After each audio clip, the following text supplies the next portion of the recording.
Hello और स्वागत है आप सबका अनुपमा के आज के एपिसोड में। शुरुआत में ही पखी बहुत दुखी है।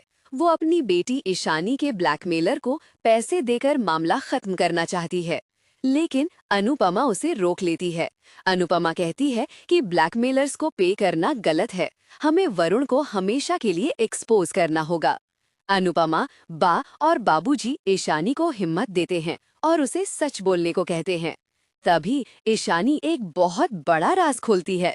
रोते हुए ईशानी बताती है कि राजा बिल्कुल इनोसेंट है और उसने किसी वजह से राजा पर झूठा इल्जाम लगाया था। ये सुनकर अनुपमा और पखी पूरी तरह से शॉक्ड रह जाते हैं। अनुपमा अब ईशानी के साथ खड़ी है और वरुण को सबके सामने लाने का प्लान बनाती है। शाहनिवास में भाई दूज की तैयारी चल रही है, लेकिन ये खुशियों का मौका तुरंत टेंशन में बदल जाता है। वही राही को प्रेम की टेंशन होती है। वो सोचती है कि प्रेम ऐसा भी क्या बिजी है कि उसके मैसेज का रिप्लाई नहीं कर रहा है। तभी प्रेम आ जाता है और राही उससे नाराज हो जाती है।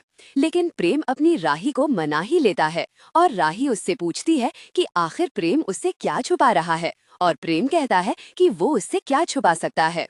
पहले पखी जब अपने भाई तोशु को तिलक लगाने जाती है तो तोशु साफ मना कर देता है। वो कहता है कि पखी की बेटी की वजह से उसकी बेटी की जिंदगी में जो प्रॉब्लम आई है, इसलिए वो उससे तिलक नहीं लगवाएगा। लेकिन इससे भी बड़ा धमाका होता है माही और अंश के बीच। जब माही अपने भाई अंश को तिलक लगाने की कोशिश करती है तो अंश गुस्से से उसे रोक देता है। अंश कहता है कि माही अपनी ही बहन को धोखा दे रही थी, क्योंकि वो गौतम से शादी करना चाहती थी। वो गौतम जिसने प्रार्थना को टॉर्चर किया था। अंश का ये एक्सप्लोसिव रेवलेशन सुनकर शाह और कोठारी फैमिलीज के सभी लोग अटरली शॉक्ड रह जाते हैं। आज के एपिसोड में ईशानी का कन्फेशन और अंश का गुस्सा दोनों ने ही फैमिलीज की फाउंडेशन हिला दी है।